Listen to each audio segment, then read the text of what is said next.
Ya, selamat malam pemirsa TVRI dimanapun Anda berada. Langkah Presiden Jokowi sebagai kingmaker semakin nyata dan wacana dari koalisi besar ini terus dijajaki oleh Koalisi Indonesia Bersatu atau KIB dan juga Koalisi Indonesia Raya atau KIR dalam pertemuan 5 ketua umum parpol pada awal April lalu. Nah, jika koalisi besar ini terjadi, maka mereka ini sudah menguasai sekitar 49,39% suara. Benarkah koalisi besar ini sebagai upaya untuk mengepung PDI atau justru PDI akan bergabung membentuk koalisi yang lebih besar, koalisi jumbo dengan 70% lebih suara, walaupun sekarang saat ini masih terkendala dengan posisi tawar-menawar posisi capres dan juga cawapres. Nah, akankah kawin silang koalisi ini akan terrealisasi? Kita akan bahas dalam Fokus Terkini TVRI kali ini 2024 All Jokowi's Men. Nah, kita akan bergabung tentunya bersama dengan sejumlah narasumber yang saat ini sudah hadir di Studio 4 TVRI maupun secara daring. Kita akan perkenalkan di sebelah kanan saya Bang Ray Rangkuti, Direktur Eksekutif Lingkar Madani Indonesia. Bang Ray, Assalamualaikum. Waalaikumsalam Terima warahmatullahi kasih sudah berkenan hadir juga malam hari ini. Sebelahnya Bang Ray ada Bang Eriko Sotarduga, politikus Partai Demokrasi Indonesia Perjuangan atau PDIP. Bang Eriko, selamat malam. Selamat malam, Assalamualaikum. Waalaikumsalam. Terima kasih sudah berkenan bergabung malam hari ini. Sama-sama. Dan juga yang paling ujung Bang Habibur Rahman, Ketua Bidang Advokasi Partai Gerindra. Bang Habib, Assalamualaikum. Assalamualaikum, Waketum sekarang. Waketum sekarang ya, siap. Satu level dikit. Adinda saya ini naik pangkat terus. Pangkat terus, soalnya luar biasa. Nanti saya akan tanyakan kira-kira seperti apa nanti Gerindra, apakah benar Pak Prabowo ini harga mati sebagai capres, memang benar apakah juga diusung koalisi besar ini, kita akan tanyakan nanti. Yang sudah bergabung via Zoom malam hari ini ada Bang Dev Laksono, Ketua DPP Partai Golkar. Bang Dev, apakah sudah bergabung? Baik, nanti kita mencoba untuk menghubungi Bang Dev Laksono dan juga Bang Zazilul Fapait, Wakil Ketua Umum Partai Kebangkitan Bangsa. Yang pertama saya akan ke Gerindra terlebih dahulu. Bang Habib, artinya Bang Habib, ini benar Pak Prabowo sebagai capres yang diusung koalisi besar atau seperti apa sebetulnya? Apa masih tawar-menawar? Jadi begini, kami perlu menggambarkan dua level masalah. Pertama adalah soal narasi besarnya. Ya. Narasi besarnya adalah kalau saya mengikuti pembicaraan yang disampaikan Pak Prabowo dengan tamu-tamu partai lain ya yang datang kemarin, kita dalam posisi internasional yang agak-agak rumit, Pak. Ada perang Rusia, Ukraina, ada persaingan yang mengarah ke perang dingin Amerika dengan China. Nah, kita menghadapi event pemilu sebagai bangsa yang besar, ya. Kita tidak ingin terjadinya kegaduhan dan lain sebagainya. Dan dalam kaitan pemilu, kita ingin capaian-capaian yang ada sekarang nggak berantakan tapi bisa berlanjut. Nah, itu satu level. Jadi kita ada narasi, ya ada narasi itu. Kita ingin capaian ini berlanjut dan dengan smooth, ya, dengan landai. Okay. Nah, tapi di sisi lain kami ini punya persoalan perolehan suara yang tidak mencukupi untuk mencalonkan masing-masing.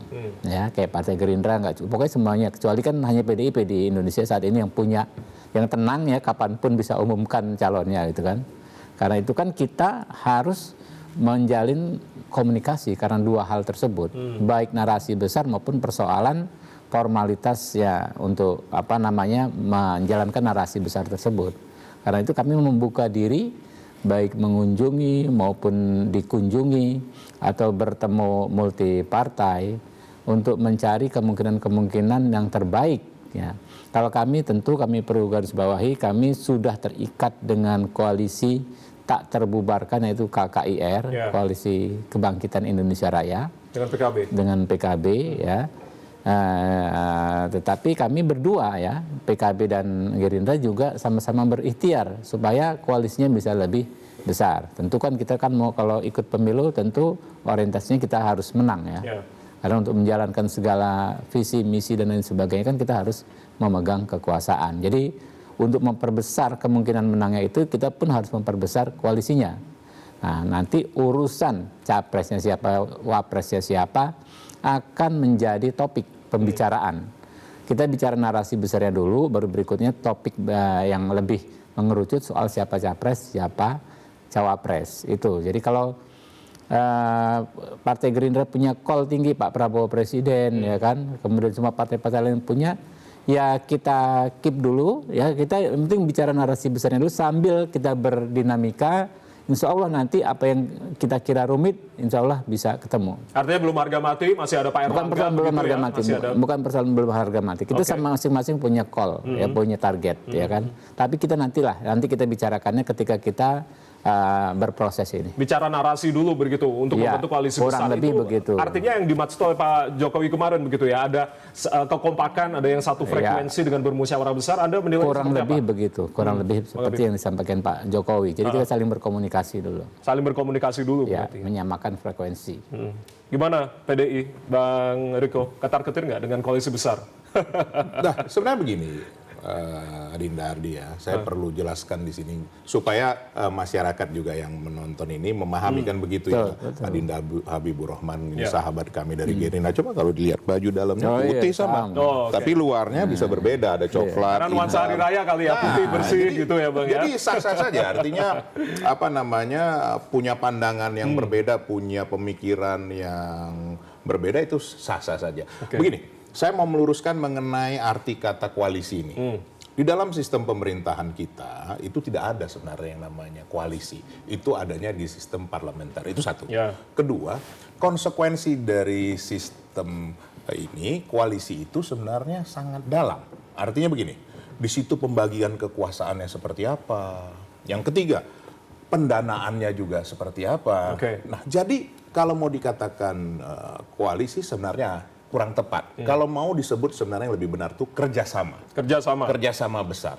Dan dalam hal ini membangun bangsa ini tidak bisa sendiri, itu sudah pasti. Contoh ini paling simpel ya Bung Habibur Rahman. Buktinya kami akhirnya bersama-sama dengan Bung Habibur Rahman dengan Gerindra.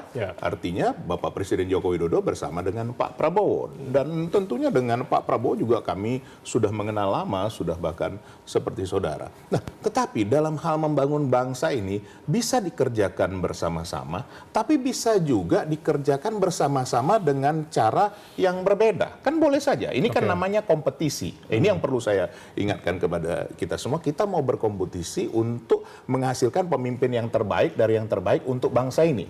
Nah, PDI Perjuangan tadi sudah disampaikan oleh Bung Habibur Rahman bahwa kamilah satu-satunya yang bisa mencalonkan secara sendiri. Dan apa yang salah dalam hal ini? Kalau misalnya katakan calonnya PDI Perjuangan ini nanti setelah diputuskan oleh Ibu Megawati Soekarno Putri, ketua umum kami, ternyata didukung oleh yang lain. Kan boleh saja. Tapi bisa saja juga tidak harus didukung oleh yang lain. Karena begini, jangan juga kompetisi ini nanti akhirnya, kalau dari sekarang ya, dilihat dari kerjasama ini, baik yang Gerindra dengan PKB, katakan begitu juga dengan 3 partai lain, dan juga dengan yang disebut antitesa Pak Jokowi, ini sudah ada 3 calon. 3 pasang calon kemungkinannya. Nah, ini kan suatu hal yang baik juga. Artinya masyarakat juga mendapatkan pilihan. Tapi bisa juga nanti ini mengkerucut menjadi 2 pasang, juga baik. Ataukah bahkan mungkin menjadi lebih besar, menjadi 4 pasang calon. Itu yang mungkin maksimal yang bisa dicapai dalam situasi sekarang di parlemen yang ada, maupun juga dengan partai-partai yang tidak ada di dalam parlemen. Kan kalau dilihat sebenarnya untuk memasangkan ini atau mencalonkan ini ke KPU, itu adalah satu partai atau bisa gabungan dari partai-partai yang ada. Tapi PDI nggak hitung-hitungan nih Bang, kan lebih besar. Kalau misal koalisi besar 49,39, kalau PDI 22% begitu. Di dalam mencalonkan kan tidak ada seperti itu. Minimum kan 20%. Di atas 20% dari kursi yang ada di DPR RI. Nah, PDI Perjuangan lebih dari 20% kursi di DPR RI. Nah, sekarang saya sampaikan Bung Ardi, apakah juga yang tadi dikatakan kerjasama besar itu pasti terjadi? Kan belum tentu. Karena kenapa? Apa komitmennya? Apa keterikatannya? Tadi kan saya sudah sampaikan yang dinamakan oleh koalisi ini. Jadi, kalau nanti ini saya tidak menduga-duga ya, walaupun nama saya Riko Sotarduga ya. Bisa saja nanti setelah dicalonkan oleh Ibu Ketua Umum, misalnya satu calon ini, kemudian yang lain tertarik bersama-sama. Mari kita bicarakan mungkin calon wapresnya. Kan boleh. Artinya PDI tetap cawapres begitu, capres. Nah, itu kan Bung Ardi yang sampaikan. Tapi Oke, tapi kan selama ini kan maksudnya masih tetap kekal untuk posisi sebagai begini, partai Bung Ardi, pemenang begitu. Itu sudah berulang Bang kali disampaikan Eriko. oleh Ibu Ketua Umum kami Iya. di dalam Rakernas, di dalam pendidikan juga kader. Baik. Bahkan saya sendiri sudah menanyakan, Iya. apakah kita boleh menjadi di dalam posisi di nomor 2? Ya, kita memang harus tetap konsisten untuk menjadi yang nomor 1. Ya. Mengenai yang lain-lain kita kan tentu bisa membicarakannya. Sekali lagi namanya kerjasama. Namanya Kerjasama kan bukan berarti memaksakan kehendak kita, Oke. tapi menyampaikan apa yang akan kita lakukan nanti. Seperti apa? Misalnya calon presidennya A. Kemudian apa konsep pembangunan ke depan? Tapi yang pasti satu, Bung Ardi, bahwa calon presiden itu pertama, itu harus punya kapasitas, kapabilitas yang memang layak untuk menjadi seorang calon presiden. Yang kedua, dia harus didukung rakyat. Ini yang kadang-kadang kita lupa. Ya. Bahwa kita mengatakan ini cocok bagi kita. Apakah cocok bagi rakyat? Oke. Belum tentu. Yang ketiga, ini bukan karena PDI Perjuangan nomor 3 ya. Yang ketiga yang terutama juga, bahwa ini bisa melanjutkan pembangunan yang sudah dilakukan oleh Bapak Presiden Joko Widodo. Ya. Kadang-kadang kita juga lupa bahwa Pak Joko Widodo itu kader PDI Perjuangan, Bung Ardi. Ya, tapi kan Ini kalau juga. koalisi besar, kalau misalnya PDI Ya. gabung kan jumbo, semakin visinya sama Ya, begitu begini, untuk kecil adalah indah, Oke. tapi besar sangat diperlukan. Ya, Baik. tergantung nanti seperti Baik, apa. Bang Eriko. Saya akan langsung tanyakan ke Bang Dev Laksono yang sudah bergabung bersama kita, Ketua DPP Golkar. Bang Dev, Anda masih menyimak diskusi kita ya. Terima kasih sudah bergabung di malam hari ini, Bang Dev. Gimana kabarnya semua, sehat? Baik. Lapor, Bang Sehat, Eriko? sehat. Sehat. Oke, terima kasih. Abang saya semua di sini.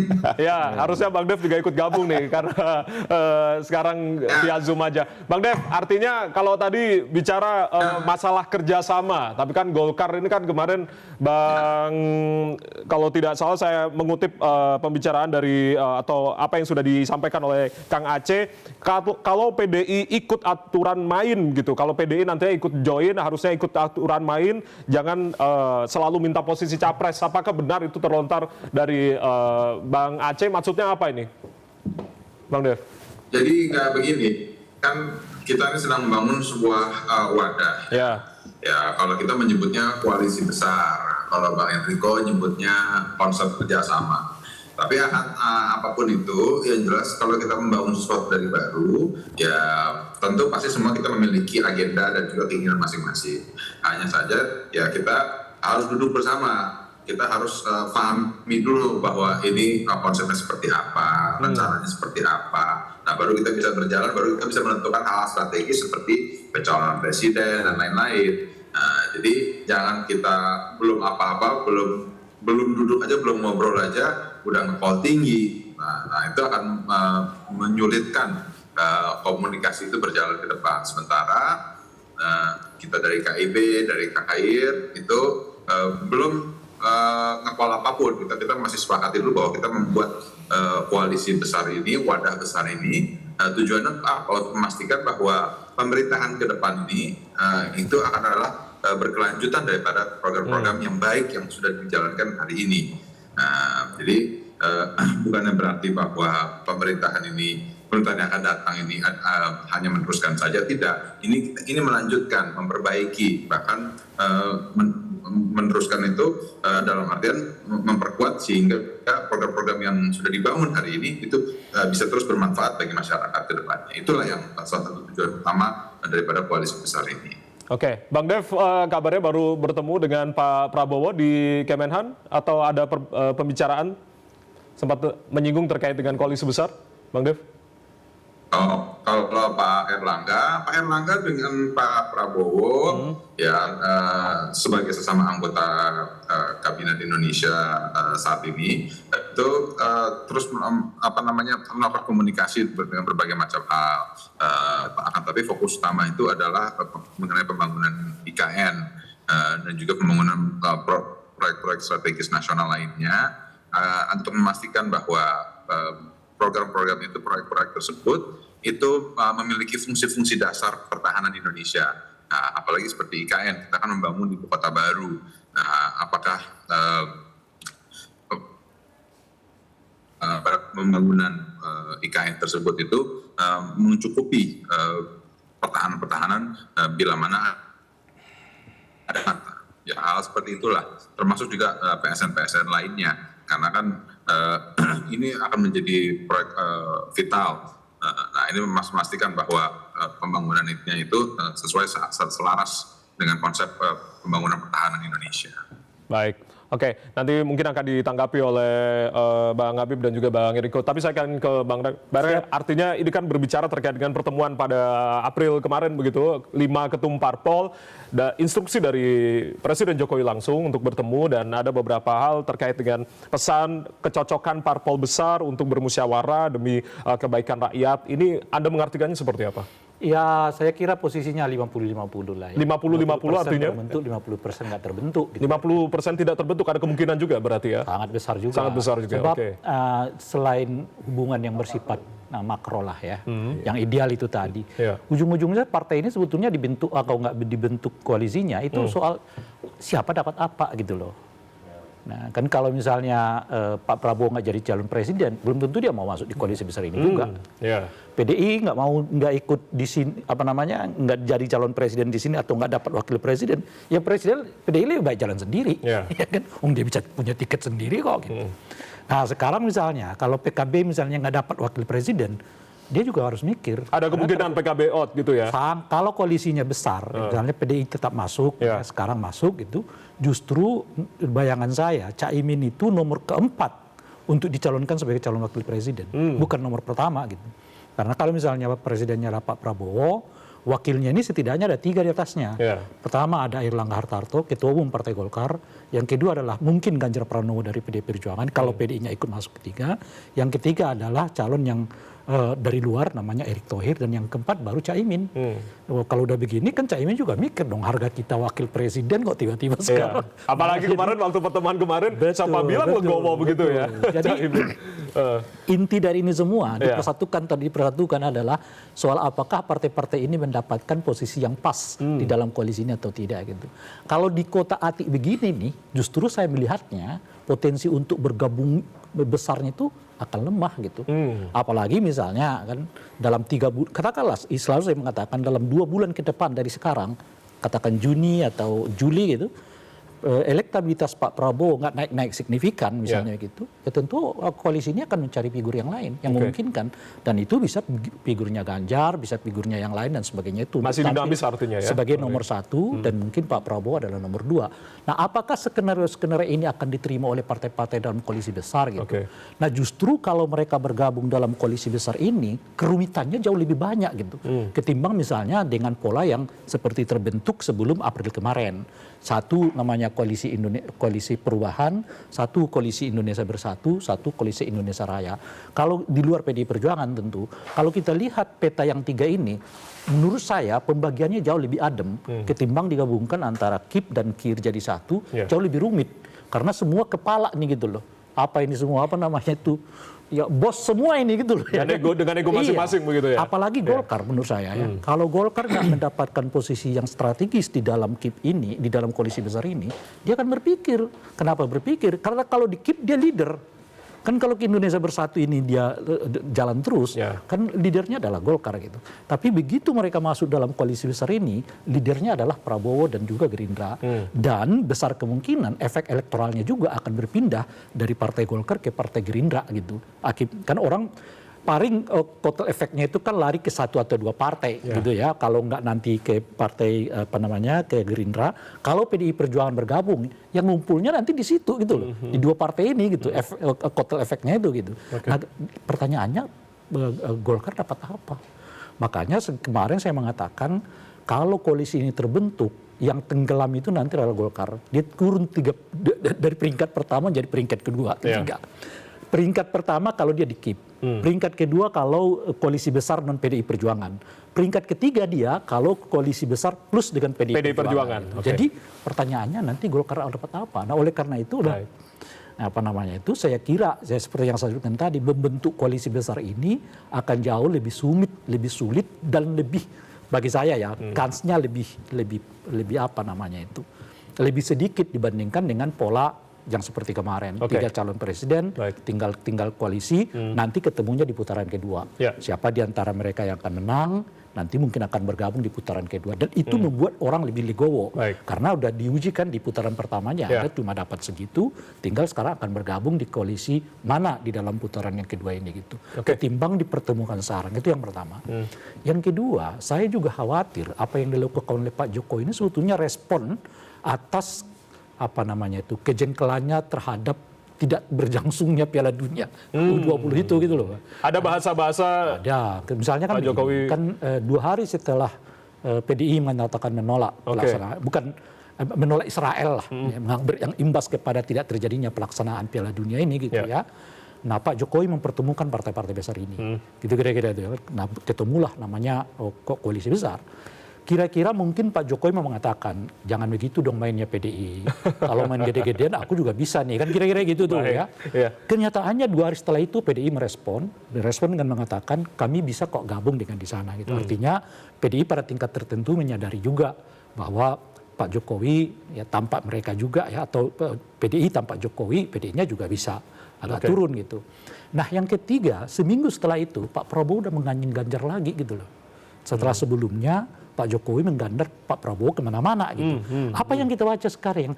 Yang saya lihat, jangan-jangan apa yang dilakukan oleh Pak Jokowi dengan ide koalisi besar itu respon emosional ya terhadap situasi akibat sikap umumnya PDI Perjuangan terhadap kehadiran timnas Israel di Indonesia yang mengakibatkan Piala Dunia itu gagal itu.